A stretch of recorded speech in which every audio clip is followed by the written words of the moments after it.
persiapan apa ini?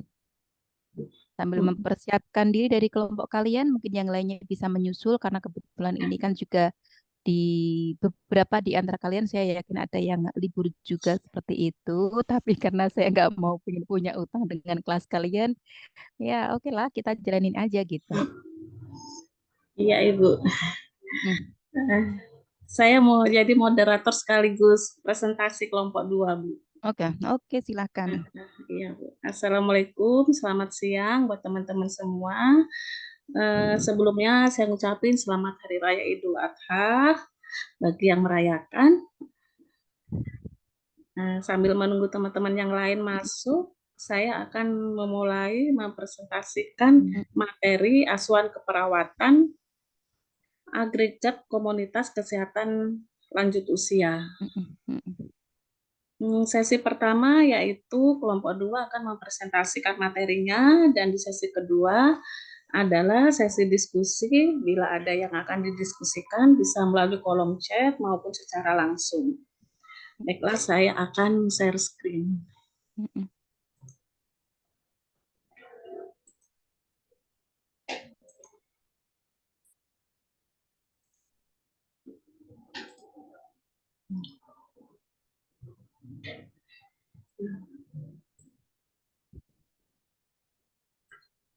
Sudah terlihat. Oke, sudah. Saya dari kelompok 2 akan mempresentasikan asuhan keperawatan pada agregat komunitas kesehatan lanjut usia, yaitu kelompok 2 Sintike, Sriwidi Astuti, Yuspina Lambaran, Mariaton, Marica Santi, Sumihar, John Ivan Saragi, Ratini Swatu, Narwati, Rina Mustika, dan Yulia Ratnasari. Latar belakang. Keperawatan adalah ilmu yang mempelajari penyimpangan atau tidak terpenuhinya kebutuhan dasar manusia yang dapat mempengaruhi perubahan, penyimpangan atau tidak berfungsinya secara optimal setiap unit dan terdapat dalam sistem hayati tubuh manusia, baik secara individu, keluarga, maupun masyarakat dan ekosistem. Komunitas adalah sekelompok manusia yang saling berhubungan lebih sering dibandingkan dengan manusia lain yang berada di luarnya, serta saling ketergantungan untuk memenuhi keperluan barang dan jasa yang penting untuk menunjang kehidupan sehari-hari.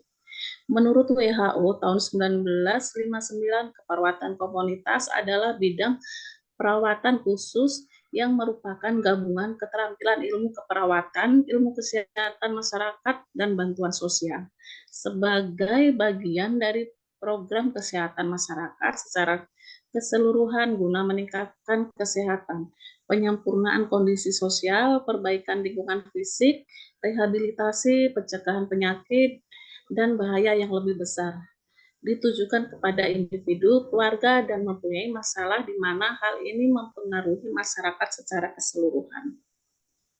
Definisinya yaitu masa dewasa tua atau lansia dimulai setelah pensiun, biasanya antara usia 65 dan 75 tahun. Jumlah kelompok usia ini meningkat drastis dan ahli demografi memperhitungkan peningkatan populasi lansia sehat terus meningkat sampai abad selanjutnya menurut Potter dan Perry tahun 2005.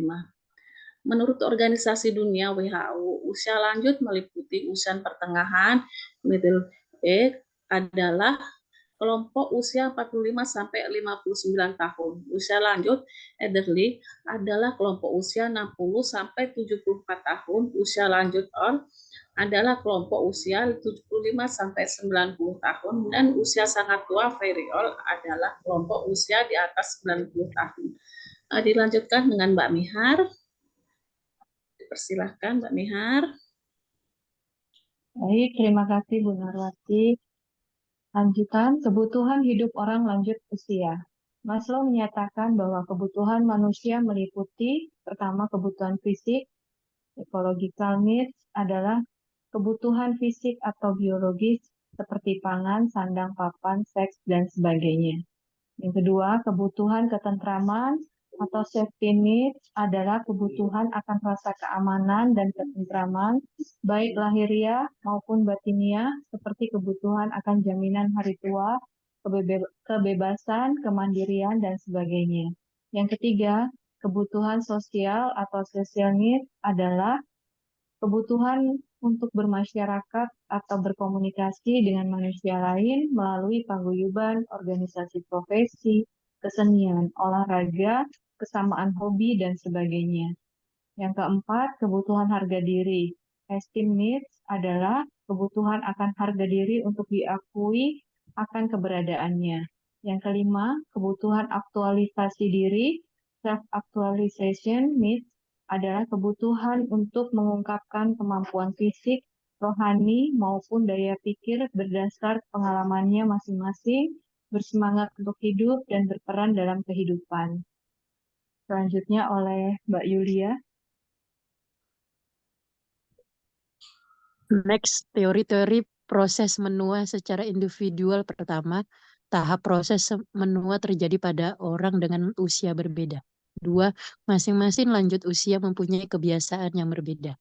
3, tidak ada satu faktor pun ditemukan untuk mencegah proses menua. Perubahan yang terjadi pada lanjut usia, perubahan fisik. Yang pertama, sel. 2, sistem pernapasan. 3, sistem pendengaran. 4, sistem penglihatan. 5, sistem kardiovaskuler. Ke-6, sistem pengaturan temperatur tubuh. 7, sistem respirasi. 8, sistem gastrointestinal. 9, sistem genitourinaria. 10, sistem endokrin. 11, sistem kulit. 12, sistem muskuletal. Next. Tugas perkembangan lansia. Peck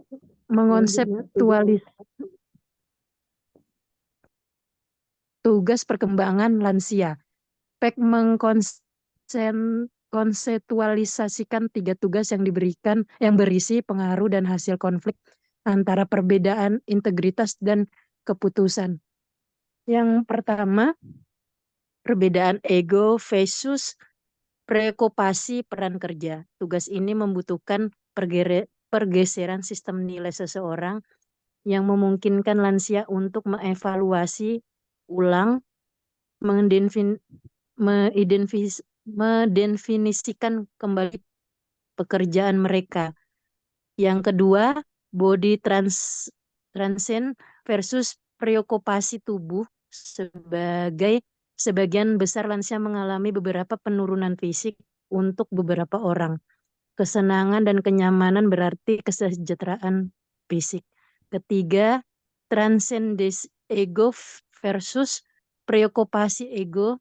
Peck mengemukakan bahwa cara paling konstruktif untuk hidup di tahun-tahun terakhir dapat didefinisikan dengan hidup secara dermawan dan tidak egois yang merupakan prospek dari kematian personal, the night of the ego. Next ke Mbak Yuspin.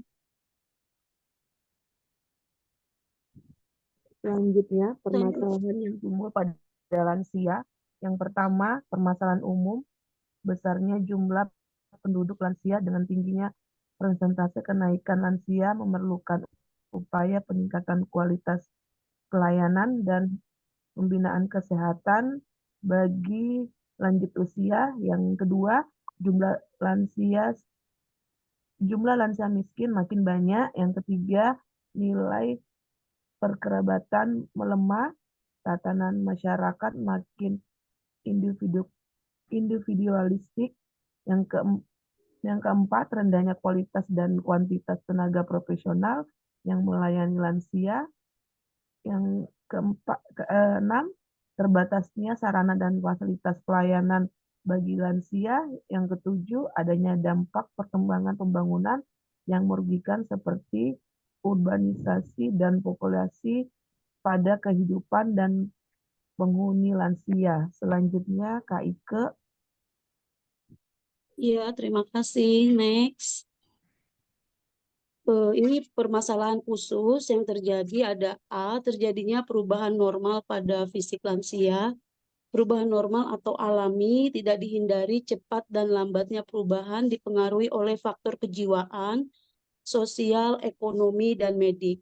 Perubahan akan terlihat pada jaringan organ tubuh seperti kulit menjadi kering dan keriput, rambut beruban dan rontok, penglihatan menurun sebagian dan menyeluruh, pendengaran juga berkurang. Daya penciuman juga berkurang, tinggi badan menyusut karena proses osteoporosis dan berakibat badan bungkuk. Tulang keropos masanya berkurang, kekuatan berkurang, dan mudah patah. Elastisitas jaringan paru berkurang, nafas menjadi pendek, terjadi pengurangan fungsi organ di dalam perut, dinding pembuluh darah menebal, dan terjadi peningkatan tekanan darah. Otot bekerja tidak efisien, terjadi penurunan fungsi organ reproduksi, terutama ditemukan pada wanita. Otak menyusut dan reaksi menjadi lambat, terutama pada pria, dan seksualitas tidak selalu menurun.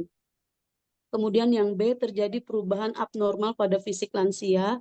Itu perubahan fisik pada lansia dapat diperbaiki dan dapat dihilangkan melalui nasihat atau tindakan medik. Perubahan yang terjadi misalnya katarak, kelainan sendi, kelainan prostat, dan inkontinensia. Next. Selanjutnya dibacakan oleh Mbak Mariatun. Oke. Sikap perawat terhadap lansia. Perawatan gerontologi atau gerontik adalah ilmu yang mempelajari dan memberikan pelayanan kepada orang lanjut usia yang dapat terjadi di berbagai tatanan dan membantu orang lanjut usia tersebut untuk mencapai dan mempertahankan fungsi yang optimal. Lingkup praktek keperawatan gerontologi adalah memberikan asuhan keperawatan, melaksanakan advokasi, dan bekerja untuk memaksimalkan kemampuan atau kemandirian lanjut usia, meningkatkan dan mempertahankan kesehatan, mencegah dan meminimalkan kecacatan, dan menunjang proses kematian yang bermartabat. Perawat gerontologi dalam prakteknya menggunakan manajemen kasus, pendidikan konsultasi, penelitian, dan administrasi. Lanjut.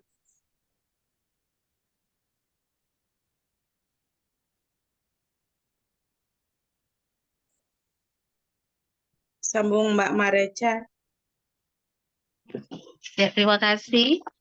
Pendekatan perawatan lanjut usia. Yang pertama, pendekatan fisik. Perawatan fisik secara umum bagi klien lanjut usia ada dua bagian, yaitu yang pertama, klien lanjut usia yang masih aktif, yang masih mampu bergerak tanpa bantuan orang lain. Yang kedua, klien lanjut usia yang pasif atau tidak dapat bangun, yang mengalami kelumpuhan atau sakit. Yang kedua, pendekatan psikis. Perawatan mempunyai peranan yang panjang untuk mengadakan pendekatan edukatif pada klien lanjut usia. Perawat dapat berperan sebagai supporter, interpreter terhadap segala sesuatu yang asing, sebagai penampung rahasia pribadi, dan sebagai sahabat yang akrab. Yang ketiga, pendekatan sosial. Mengadakan diskusi, tukar pikiran, dan bercerita merupakan upaya perawatan dalam pendekatan sosial, memberi kesempatan berkumpul bersama dengan sesama klien lanjut usia untuk menciptakan sosialisasi mereka. Next.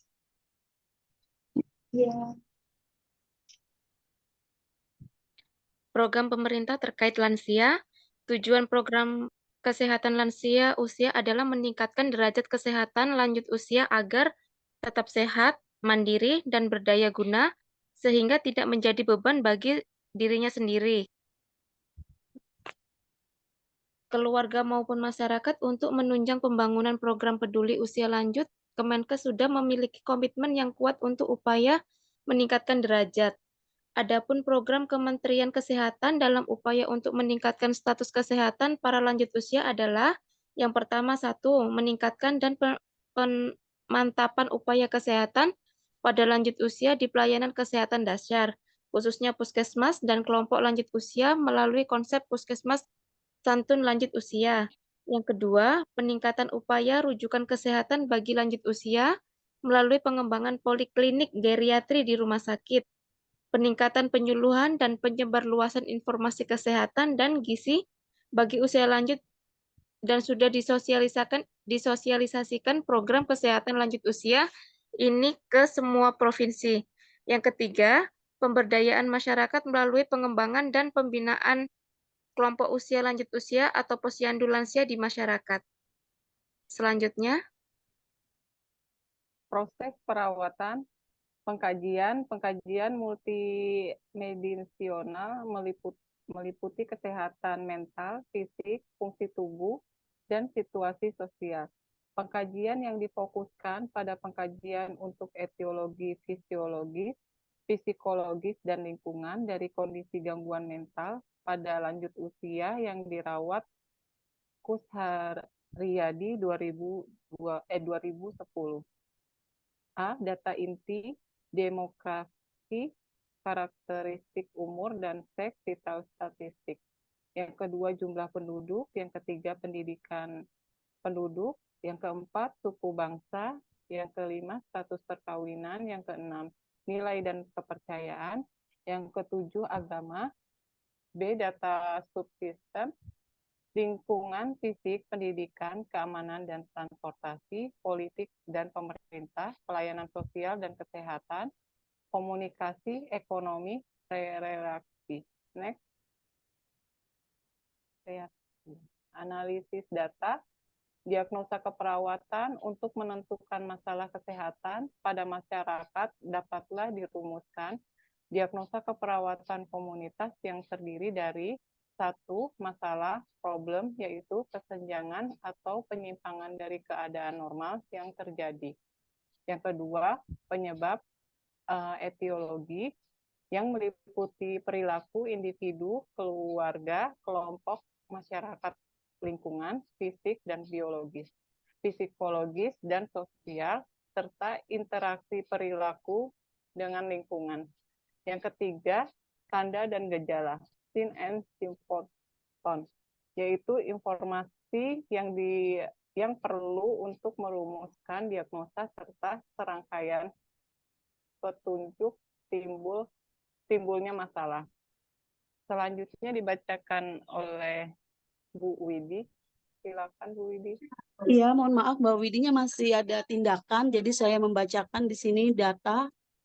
Datanya ada DS, yaitu kader posyandu mengatakan 35% lansia menderita diabetes namun jarang memeriksakan kondisinya. Sedangkan data DO-nya, lansia mengkonsumsi makanan dengan tidak terkontrol dan hanya berada di rumah setiap harinya. Problemnya yaitu diabetes pada lansia, sedangkan etiologinya kebiasaan hidup lansia yang tidak terkontrol. Kemudian data yang kedua, DS-nya, bidan desa mengatakan lansia banyak yang menderita hipertensi dan lansia malas mengikuti posyandu lansia yang diselenggarakan setiap bulannya. Problemnya yaitu hipertensi dan etiologinya ketidakpatuhan lansia dalam mengikuti posyandu lansia. Kemudian yang ketiga, DS-nya banyak warga yang mengeluh gatal-gatal pada tubuhnya dan DO-nya tubuh terlihat bintik-bintik merah. Problemnya yaitu resiko kerusakan integritas kulit dan etiologinya perubahan status kesehatan. Next. Diagnosanya, yang pertama, diabetes berhubungan dengan kebiasaan hidup lansia yang tidak terkontrol. Yang kedua, hipertensi berhubungan dengan ketidakpatuhan lansia dalam mengikuti posyandu lansia. Yang ketiga, resiko kerusakan integritas kulit berhubungan dengan penurunan status kesehatan. Nomor 1, yang pertama diabetes, yaitu diagnosanya diabetes berhubungan dengan kebiasaan hidup lansia yang tidak terkontrol ditandai dengan 35% lansia menderita diabetes. Tujuan jangka pendeknya setelah dilakukan tindakan keperawatan selama 4 minggu, komunitas diharapkan yang pertama lansia mampu mengontrol asupan makanan sehari-harinya dan dapat melakukan sedikit aktivitas. Yang kedua, lansia rutin setiap bulannya menghadiri kegiatan posyandu lansia yang diadakan. Tujuan jangka panjangnya setelah dilakukan tindakan keperawatan selama 8 minggu, komunitas diharapkan angka diabetes atau kadar glukosa pada lansia dapat menurun. Kemudian yang kedua, diagnosa kedua yaitu hipertensi berhubungan dengan ketidakpatuhan lansia dalam mengikuti posyandu lansia. Tujuan jangka pendeknya, setelah dilakukan tindakan keperawatan selama 4 minggu, komunitas diharapkan yang pertama, perilaku lansia sesuai anjuran untuk mengikuti posyandu lansia meningkat. Yang kedua, lansia mau menjalani pemeriksaan yang tepat dan rutin setiap bulannya.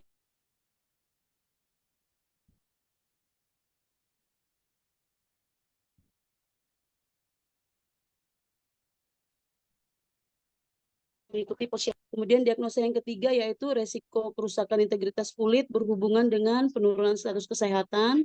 Setelah dilakukan tindakan keperawatan selama 4 minggu, komunitas diharapkan yang pertama elastisitas kulit lansia meningkat, yang kedua kerusakan jaringan kulit dan lapisan kulit menurun.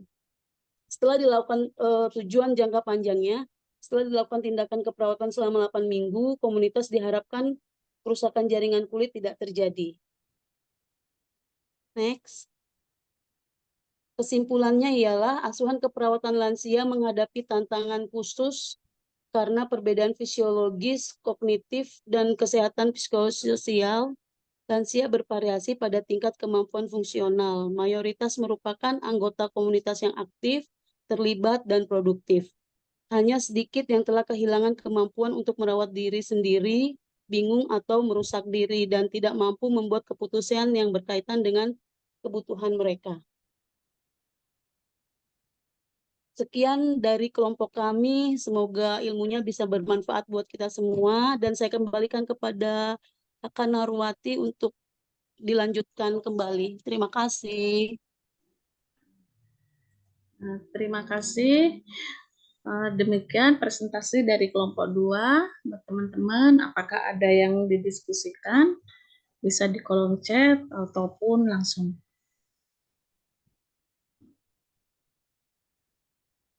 Mbak Narwati, halo. Mohon Iya, maaf Bu. ya. Oke, mohon maaf. Dikarenakan ini itu apa ya? Sebenarnya kan nggak salah apa ya, kelompok ya gitu. Kelompok udah jauh hari itu sudah mengkonsultasikan makalahnya ke saya seperti itu. Cuman memang waktu dulu itu saya mengkomentarinya hanya sekilas saja seperti itu dan saya baru ingat 2 hari yang lalu kemudian menghubungi seperti itu. Oke, kalau misalkan apa itu kita kan paling penting ini kan di kontennya gitu. Kalau kita lanjutkan langsung diskusi secara umum gitu bagaimana ya? Maksudnya biar kita tidak ini, maksudnya jenengan enak, saya enak seperti itu, biar durasinya nggak terlalu berkepanjangan, tapi terrecord isi dari asuhan keperawatan komunitas begitu. Karena ini maksudnya karena tadi yang dipresentasikan itu ada beberapa hal yang memang maksudnya itu bukan konsep komunitas seperti itu. Jadi daripada ini ya berkepanjangan kita nanya inti ini kita yuk kita diskusi bareng aja seperti itu. Nanti saya berikan ini dulu apa sih eh apa pembenaran konsepnya dulu gitu. Oh, gitu. Enggak, Bu. Enggak, Bu. Iya kan daripada nanti yang ini yang mau masak-masak atau mungkin sekarang lagi kerja atau bagaimana kan Iya. pengen juga ini kan kayak kita ini Enggak. aja sama-sama enaknya aja gitu gimana? Enggak, Bu. Enggak, Bu. Ibu aja. Gitu ya. Nah ini kan Enggak, Bu. soalnya kan ini waktu riskan kan buat panjenengan semua yang kebetulan mungkin yang masih mungkin saat ini lagi dinas atau mungkin Masak daging, ah, Bu. masa daging yes. I don't have idea. Saya belum punya ide mau dimasak. Masih ada yang Gitu ya. bersama juga. Masih banyak, Bu, kurbannya Iya, belum. iya kan. Dagingnya masih banyak. Tapi hari ini kan nggak korban perasaan kan kuliah komunitas gitu. Enggak, Bu, Oke, aman. oke. Jadi gini ya. Oke. Jadi ini sekali lagi saya mohon maaf terhadap kelompoknya Mbak ini ya Mbak Naramati dan teman-teman Iya, seperti Bu. itu. Oke, jadi intinya nanti nggak keberatan kan kalau nanti ada revisi dikit lagi dari Bu Enggak, Bu. Wanti Enggak gitu. apa-apa, Bu. Oke, gitu ya. Oke, Sampaikan. karena nanti kan untuk yang finalnya nanti itu biar maksudnya pada saat dibaca oleh teman-teman itu nggak salah di dalamnya seperti itu ya. Oke, jadi di apa ya? Makalahnya tadi itu cita rasanya adalah cita rasa asuhan keperawatan komunitas dan asuhan keperhatian gerontik gitu ya. Jadi sebenarnya itu adalah dua hal konsep yang berbeda seperti itu. Jadi ini sebenarnya adalah apa yang kita diskusikan hari ini itu adalah sebenarnya bentuk aplikasi dari yang pertemuan sebelumnya saya jelaskan ya. Nah, jadi yaitu aplikasi dari Triple N atau Triple S ya untuk membuat asuhan keperhatian komunitas. Di makalah tadi yang benar-benar komunitas itu adalah dimulai dari pengantarnya lumayan oke lah. Itu ada komunitas tapi juga menyinggung mengenai masalah permasalahan pada lansia gitu. Tetapi untuk yang bab duanya yang konsep masalah lansia itu sebenarnya bukan konsep ini komunitas sih, tapi itu hanya poin mengapa kok saya tidak menyuruh menghapusnya itu sebenarnya adalah sebuah konsep yang sekedar Anda tahu. Tapi itu sebenarnya lebih tepatnya adalah itu di asuhan keperhatian gerontik gitu ya. Oke, tapi karena ini kebetulan asuhan keperhatian komunitasnya itu mengambilnya adalah agregat lansia, makanya saya tidak menyuruh untuk menghapus di poin itu begitu. Tapi intinya bahwa di bab 2 itu dia tepatnya adalah di asuhan keperawatan gerontik gitu. Kemudian untuk yang di poin sikap perawat pada lansia itu kurang tepat dimasukkan di makalah ini, tapi mungkin lebih tepatnya diganti dengan peran perawat komunitas ya. Peran perawat komunitas itu sebenarnya nggak ada bedanya sih dengan peran-peran yang lainnya gitu. Ada yang caregiver, advokasi, ya, seperti itu ya. Kemudian educator atau ini ya pendidik dan sebagainya itu sama juga. Cuman konteksnya nanti adalah di komunitas dengan populasi atau agregat yang kita kelola adalah di pada lansia seperti itu. Nah, kemudian untuk di pengkajian yang dipresentasikan sama kelompok tadi poin-poin awalnya oke ya, karena di sana itu di pengkajiannya ada data core atau data inti, udah benar. Kemudian yang poin kedua, data core tadi kan disebutkan masalah ini ya jumlah penduduk, suku bangsa pada lansia itu apa saja, tingkat pendidikannya, latar belakang pekerjaan, kepercayaan dan sebagainya. Itu yang ditulis di data core. Udah benar sih kelompok gitu ya. Kemudian di poin yang kedua itu adalah di 8 elemen subsistem kelompok sudah oke ya, sudah menarasikan secara singkat seperti itu. Intinya itu gini, kalau di asuhan keperawatan komunitas, kalau kita memilihnya adalah agregatnya ini adalah agregat lansia, maka setiap poin dari sub elemen subsistem ya, ada dari transportasi, kemudian dari pelayanan kesehatan dan sebagainya 8 tadi ya, itu di konteksnya itu dilingkan dengan pasiennya adalah komunitas, maksudnya lansia begitu contohnya. Misalkan di transportasi gitu ya, di 8 elemen subsistem salah satunya kan di transportasi. Nah di transportasi ini bisa nanti item pertanyaannya yang digunakan adalah kebanyakan lansia itu menggunakan moda transportasinya itu apa? Bisa dibuat pilihan A. Jalan kaki, B. Naik motor, naik sepeda, naik angkutan umum, dan sebagainya. Begitu. Mengapa pada saat kita itu membuat item pertanyaan atau kuesioner di komunitas itu kita lebih baiknya pakai yang tertutup ya gitu ya. Sudah ada pilihannya seperti itu. Karena kalau kita membuat item pertanyaannya terbuka, kita sendiri akan kesusahan karena itu seperti mirip kualitatif seperti itu ya.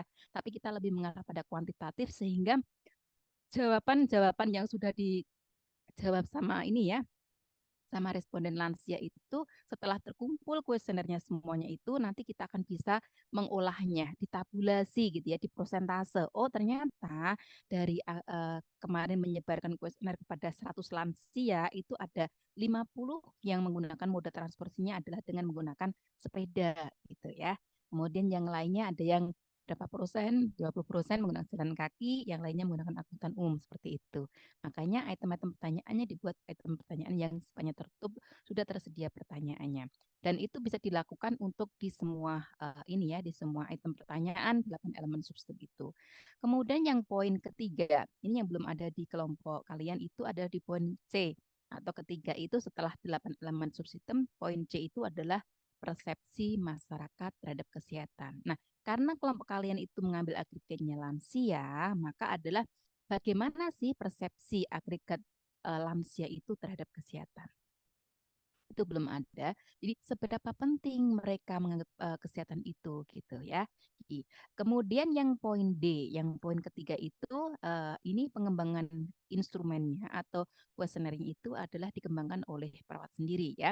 Misalkan pada agregat lansia yang tadi diambil oleh kelompok itu berdasarkan wawancara pada bidan atau mungkin pada kader bahwa permasalahan yang ada di sana itu kebanyakan adalah penyakit hipertensi sama DM seperti itu ya. Nah, nanti di poin D atau poin keempat itu nanti dikembangkan item-item pertanyaan. Apa sih yang ingin kita gali dari komunitas agregat lansia tadi? Misalkan kita fokus ingin mengarah agregat lansia dengan masalah hipertensi. Maka akan kita kembangkan item-item pertanyaan. Oh, kita misalkan ingin menggali mengenai masalah bagaimana pengetahuan masyarakat lansia itu terhadap penyakit hipertensi. Yang poin kedua mungkin kita akan menggali bagaimana sih perilaku atau psikomotor lansia itu terhadap penyakitnya seperti itu. Apa yang sudah mereka lakukan. Itu bisa dikembangkan item-item pertanyaan. Mengapa memang bahwa kuesioner untuk asuhan keperawatan komunitas itu adalah secara inti cuma itu aja gitu. Tapi bahwa perawat komunitas itu diberikan kesempatan seluas-luasnya untuk mengembangkan instrumen atau kuesioner tergantung dari kondisi di lapangan yang ingin kita gali, yang ingin kita potret permasalahannya seperti itu.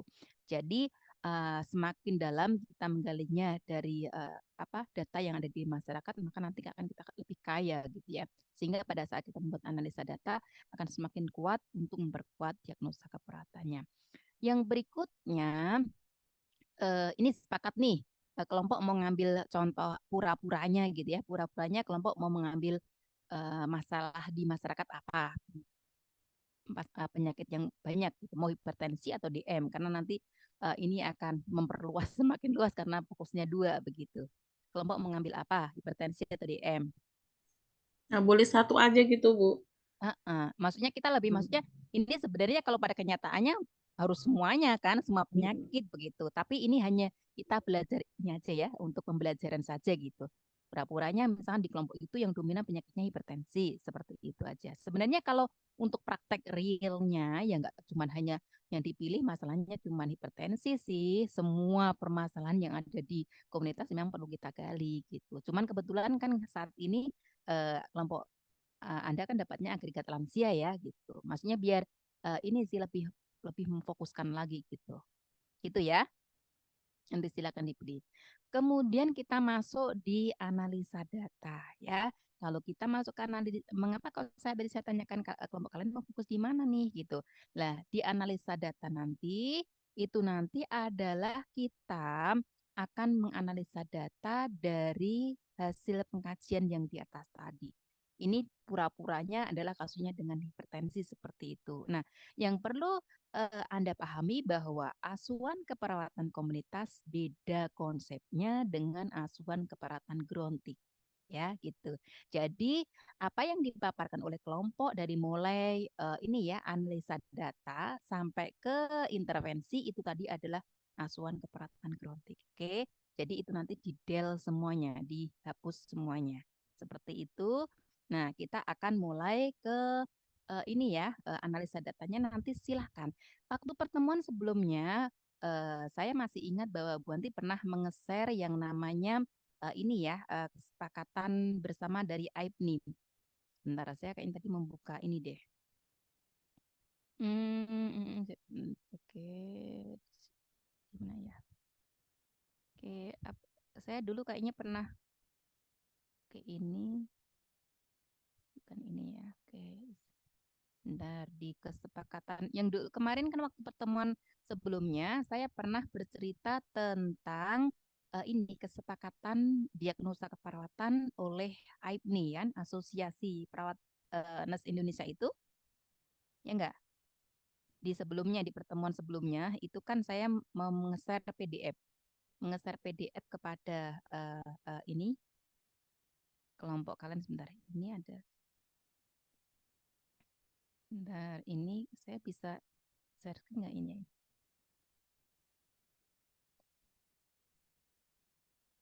Oke, bentar. Kok nggak muncul di sini ya? Oke. Oke, di kesepakatan yang dari kesepakatan diagnosis sesuai standar ini ya, dari nanti kalau misalkan ini saya share kembali kepada ini ya, kepada kalian lagi bahwa kesepakatan diagnosis atau diagnosa yang diangkat untuk komunitas itu hanya ada 7, yaitu satu, coping komunitas tidak efektif, yang kedua, kesiapan peningkatan coping komunitas, ketiga, perilaku kesehatan cenderung beresiko, yang keempat, defisit kesehatan komunitas, yang kelima, pemeliharaan kesehatan tidak efektif, yang keenam, kesiapan peningkatan manajemen kesehatan, yang ketujuh adalah manajemen kesehatan tidak efektif, gitu ya. Oke, jadi tidak ada diagnosa yang kelompok tuliskan tadi ya. Termasuk tidak ada diagnosa defisit pengetahuan, ketidakpatuhan itu enggak ada. Itu nanti bisa dengan cermat. Contohnya, tidak ada di komunitas itu tidak mungkin ada diagnosa defisit pengetahuan. Nah, defisit pengetahuan itu nanti data yang mengarah ke sana itu nanti dimasukkan kepada diagnosa pemeliharaan kesehatan tidak efektif ya, yaitu di diagnosa kelima. Atau misalkan kok di sana kok banyak nih masyarakatnya atau lansianya yang nggak patuh minum obat, nggak patuh diet dan sebagainya gitu. Itu tidak bisa diangkat diagnosa ketidakpatuhan. Tapi data yang memperkuat masalah ketidakpatuhan tadi nanti dimasukkan ke diagnosa manajemen kesehatan tidak efektif. Gitu ya. Oke. Saya tadi mau share tapi kok di ini nggak muncul seperti itu. Oke, nanti di ini lagi. Jadi nanti kelompok pada saat merevisinya nanti saya dibuka kembali, nanti saya share kembali kepada panjenengan semua. Jadi kalau seperti yang saya ungkapkan tadi, berarti kan diagnosa di kelompok tadi kan masih salah semua ya. Nggak ada diagnosa keparatan itu berupa diagnosa medis nggak bisa. Gitu ya. Jadi nanti silakan kalau panjenengan semua itu mau mengangkat diagnosa contohnya adalah defisit kesehatan komunitas seperti itu. Nanti bukti-buktinya nanti panjenengan bisa melihat di batasan karakteristiknya ya. Itu diagnosa 7 tadi yang saya sebutkan tadi itu kalau panjenengan melihat di Nanda atau di SDKE itu gampang di domain promosi kesehatan.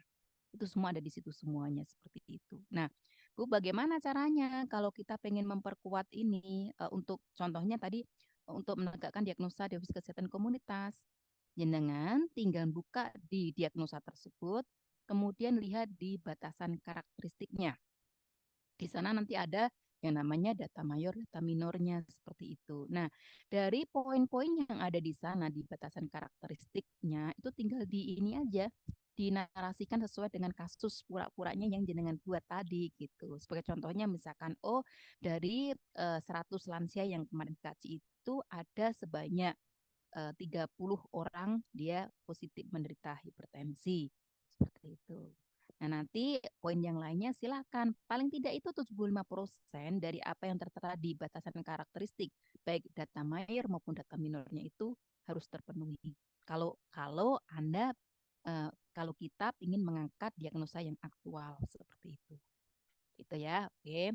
Tapi kalau misalkan kok mengarah ini hanya perilaku-perilaku yang sifatnya resiko dan sebagainya ya, kalau nggak ditangani nanti akan jadi muncul jadi penyakit hipertensi gitu. Maka uh, saya rasa lebih tepatnya kepada perilaku cenderung yang beresiko seperti itu. Nah, untuk karena ini baru belajar konsepnya, untuk data-datanya silakan dikembangkan aja dari batasan karakteristik itu. Oke.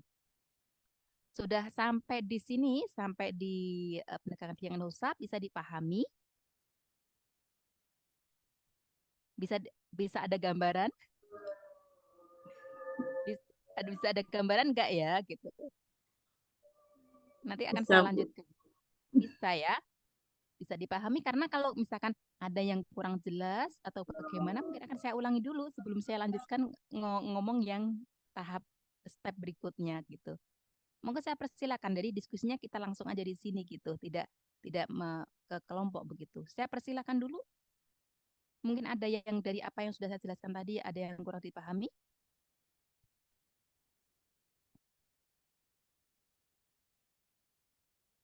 Halo, halo, Pak Joni Irwan kemana? Ini tindakan atau gimana?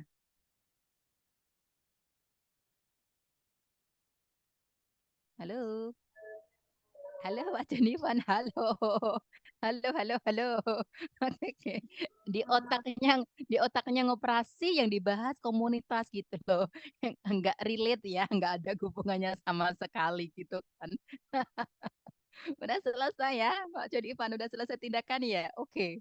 Ada yang nyentel nggak sih? Tadi telinganya ada yang mencoba mendengarkan penjelasan Bu Wanti nggak sih gitu. Sebenarnya nggak penting banget gitu. Saya kan kerjanya di IBS, nggak penting dengan masalah asuhan keperawatan komunitas.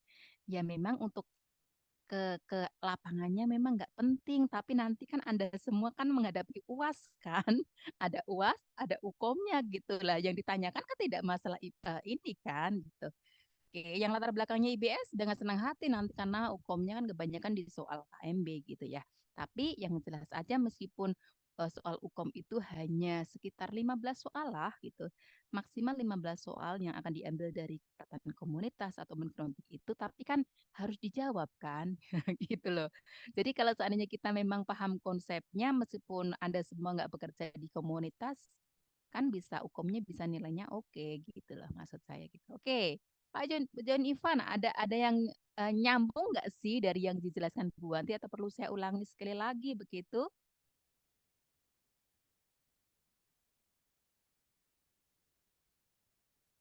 Halo, halo. Diulang lagi, Bu. Nah, kan gitu ya. Oke.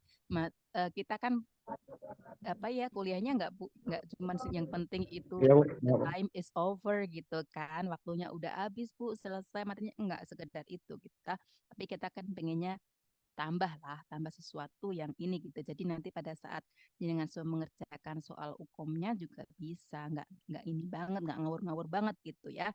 Oke. Jadi saya ulangi lagi, tadi yang kurang tepat di kelompok itu adalah di menegakkan diagnosanya ya. Jadi sebenarnya bahwa untuk menegakkan diagnosa keperawatan komunitas itu adalah relate atau berkaitan dengan apa yang sudah saya jelaskan di pertemuan kuliah sebelumnya ya.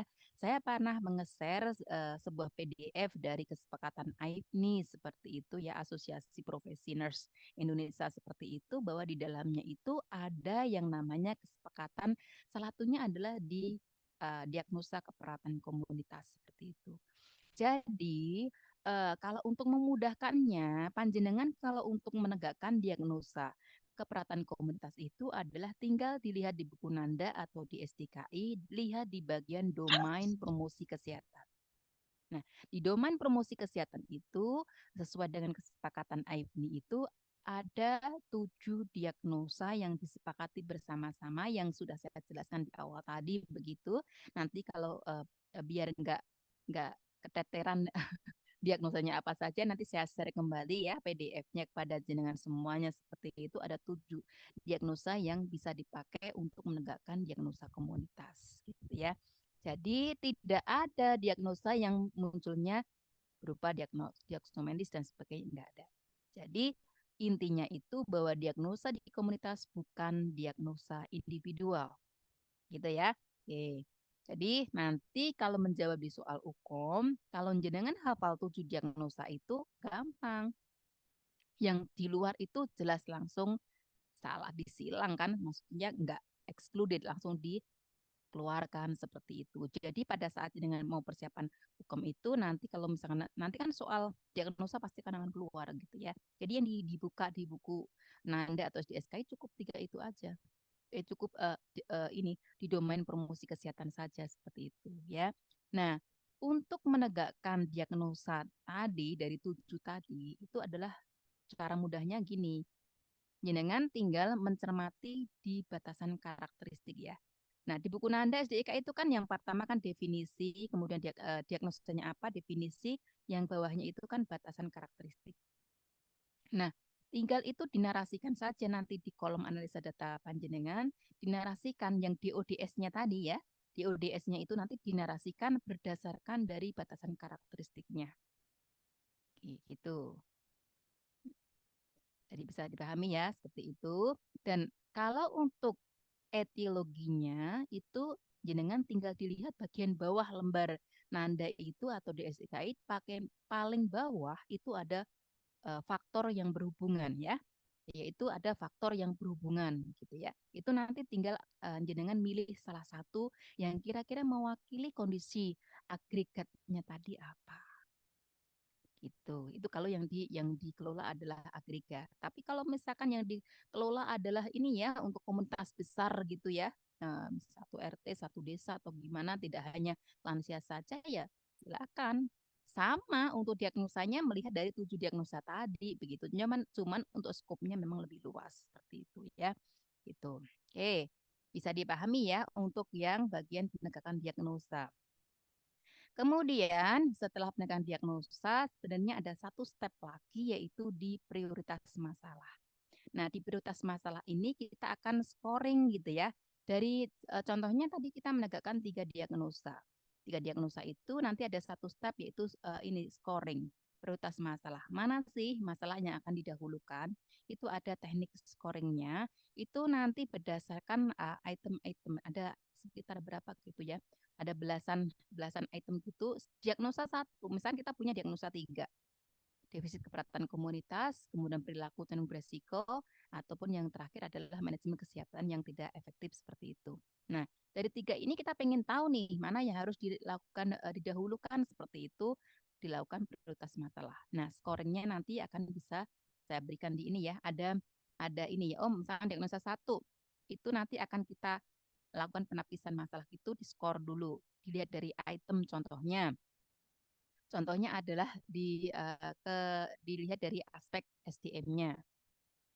Kira-kira kalau masalah nomor 1 tadi, sumber daya manusia di masyarakat, kira-kira agregat lansia tadi, kira-kira bagaimana? Apakah itu bisa untuk diselesaikan atau enggak? Berat enggak gitu. Apakah itu sesuai dengan peran komunitas? Nah, skornya itu antara 0 sampai 5. Ini nanti bisa dibuat nomor 1, diagnosa 1, poin A itu skornya misalkan ada 5, poin kedua B itu ada skornya 4, poin D sampai L nggak salah itu nanti dibuat antara 0 sampai 5 dibuat, nah itu kemudian di total skor. Nah, itu dilakukan untuk diagnosa 1, 2, dan 3. Nah, nanti akan dari 3 diagnosa akan ketahuan total skornya berapa. Nah, diagnosa yang skornya tertinggi itu nanti itu yang akan diprioritaskan atau diselesaikan lebih dahulu. Itu untuk yang prioritas masalah seperti itu. Nah, yang berikutnya kita akan masuk ke tahap intervensi. Di intervensi tadi untuk kelompok masih ini ya tidak tepat ya. Jadi nanti dihapus gitu. Untuk menentukan intervensi nanti setelah jenengan menegakkan diagnosanya apa, contohnya tadi kan ada contohnya adalah defisit kesehatan komunitas gitu ya. Oke, kita akan lihat diagnosa defisit kesehatan komunitas itu kita lihat di buku NIC ya, Nursing Intervention Classification, atau yang buku versi Indonesia berarti SIKI ya.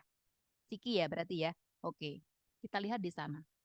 Diagnosa defisit kesehatan komunitas yang tertera di sana itu intervensinya apa saja. Kita cermati mana yang kira-kira aplikatif dengan komunitas saya. Itu bisa Anda adopsi, tetapi nanti dipilah-pilah dalam 4 pilar intervensi komunitas. Ini untuk levelnya profesi 4 pilar aja, tapi kalau untuk yang sampai spesialis ada 5 pilar. Gitu ya. Intervensi yang pertama, pilar 1 untuk intervensi itu dari setelah membaca nursing intervention tadi sama atau SIKI, itu nanti kita kategorikan. Yang pilar 1 adalah pilar intervensi komunitas yang pendidikan kesehatan. Oke. Untuk menyelesaikan masalah tadi, diagnosa tadi ya, defisit kesehatan komunitas tadi itu Penkesnya mau memberikan penkes tentang apa? Oh, tadi kalau misalnya kelompok Anda itu kesepakatannya mau hipertensi, mau diberikan penkes apa? Yang pilar yang kedua itu adalah proses kelompok. Masalah yang ada di komunitas itu terkadang bisa diselesaikan dengan namanya proses kelompok seperti itu. Contoh proses kelompok itu misalkan self-help group atau mungkin dengan cara FGD, focus group discussion gitu ya. Self-help group ini intinya itu adalah dari kelompok untuk kelompok oleh kelompok begitu ya. Mungkin aja dari para penderita hipertensi itu dikumpulkan dibentuk satu kelompok, kemudian bagaimana caranya ya mereka itu nanti em, akan menyelesaikan masalah hipertensinya itu dari kumpulan para lansia yang dengan hipertensi tadi. Gitu kan, dari mulai mungkin menyelesaikan dari berawal dari pengetahuan, mereka biar semua jadi ngerti bagaimana. Setelah pengetahuan mungkin penata laksanaannya, itu seperti apa sih resikonya kalau mereka itu tuh mengkonsumsi terus apa itu obat-obatan yang medis dan sebagainya. Kemudian bisa berbagai macam yang bisa kita lakukan di self help group itu sendiri ya. Ini adalah pilar 2 di proses kelompok. Yang pilar ketiga intervensi komunitas itu adalah di empowerment atau pemberdayaan ya. Empowerment atau pemberdayaan. Kalau kita mau menyelesaikan masalah di komunitas itu, kita perlu. Nggak mungkin kan perawat terus-terusan yang akan memberikan, nih nggak model kita memberikan seperti itu, nggak. Tapi bahwa inti dari keperawatan komunitas itu adalah bagaimana kita di akhir pemberian asuhan keperawatan itu adalah memandirikan masyarakat. Gitu ya. Nah, di pilar empowerment atau pemberdayaan itu, apa yang kita bisa lakukan kepada masyarakat atau mungkin kader agar mereka bisa berdaya. Sebagai contoh misalkan, kok kadernya ini belum paham banget ya mengenai masalah cara pengukuran tekanan darah yang benar gitu. Nah, di pemberdayaan ini mungkin aja kelompok bisa membuat program gitu ya di pilar pemberdayaan atau empowerment ini adalah dengan melakukan pelatihan kader tentang cara melakukan pengukuran tekanan darah yang baik dan juga benar. Seperti itu. Itu contoh di pilar intervensi, empowerment atau pemberdayaan. Pilar yang keempat adalah partnership atau kemitraan. Nah, untuk menyelesaikan masalah komunitas itu kita bisa melakukan partnership atau bermitra.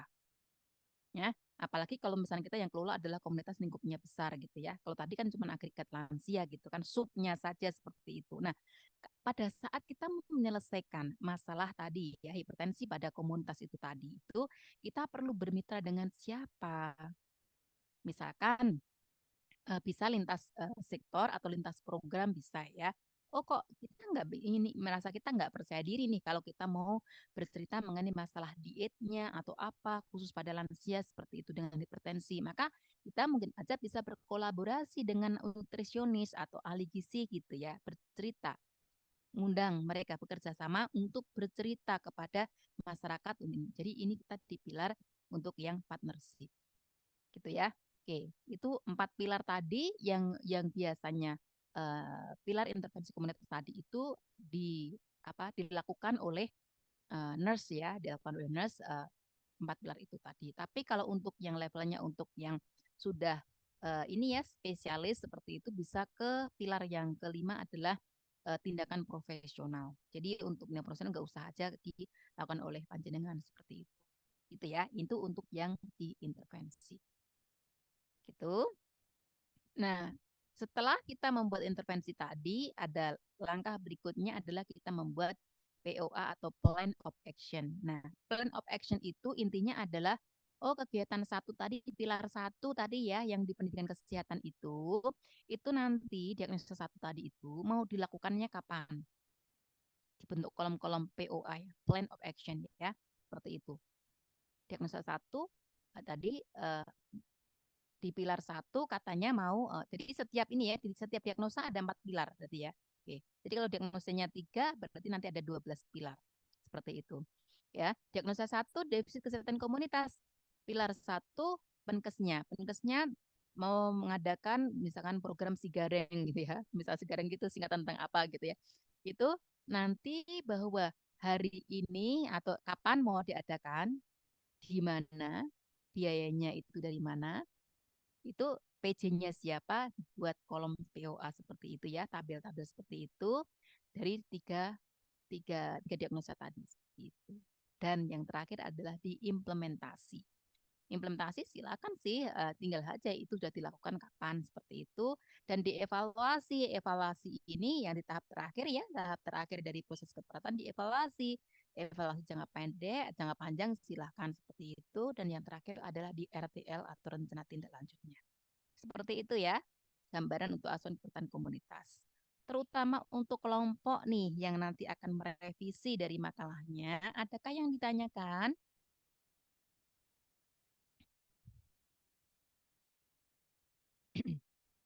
Halo, Mbak Narwati CS, ayo. Apakah ada yang ditanyakan dari apa yang saya jelaskan tadi berkaitan untuk revisi makalahnya begitu?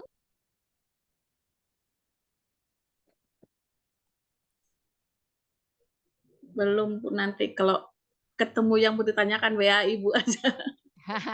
Oke, siap 24 jam gitu ya. Oke. Iya, Jadi Bu. nanti kalau di saat merevisinya gitu sebelum makalah itu di-share kepada teman-teman, nanti di poin itu apa?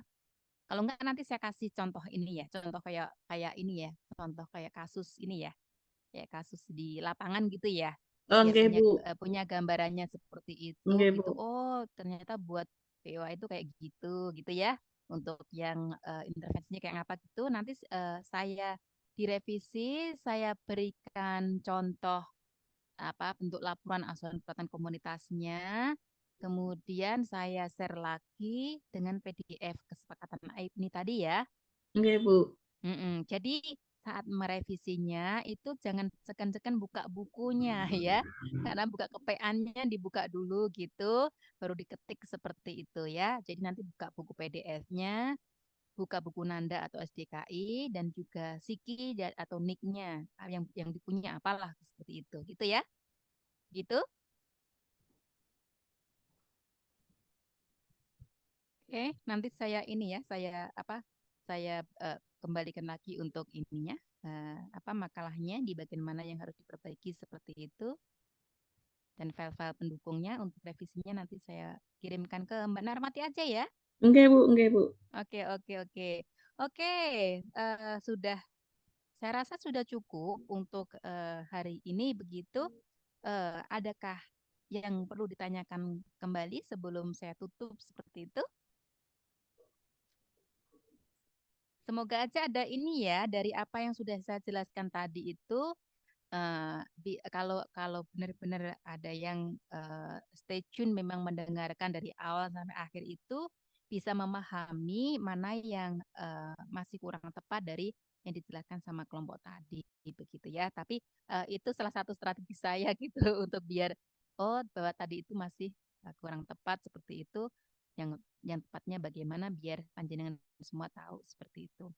Oke, bagaimana? Apakah sebelum saya tutup, adakah pertanyaan begitu terkait konsep asuhan kekuatan komunitas?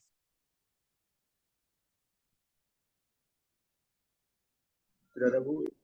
Tidak ada ya? Oke, siap. Oke, untuk berkaitan dengan skripsi tugas akhir, silahkan saya terbuka 24 jam bagi mungkin ada yang punya keluhan dan sebagainya itu bisa japri ke saya atas nama prodi saya selaku atas nama prodi S1 keperawatan begitu nggih. Jadi saya tidak menginginkan meskipun saya tidak saat ini tidak menjapri satu persatu seperti itu dengan senang hati seandainya ada yang memiliki kendala berkaitan dengan bimbingan atau hal-hal yang perlu ditanyakan berkaitan dengan apa ya pengurusan administratif gitu dengan senang hati monggo silahkan kalau ada hal yang perlu dikomunikasikan dengan prodi saya mewakili dari prodi bisa memfasilitasi seperti itu mungkin bisa saya arahkan kemana atau mungkin saya carikan solusi untuk menyelesaikan segera intinya adalah saya dengan Pak Wahid itu adalah harapannya itu bahwa yang masuk itu berapa orang, saya inginnya lulus itu juga segitu, ya. Jadi meskipun ibaratnya itu bahwa Anda semua meskipun kelas RPL ibaratnya itu ada yang sudah masuk di pralansia seperti saya pun saya itu tidak menjadi satu alasan untuk menjadi tidak lulus tepat waktu seperti itu.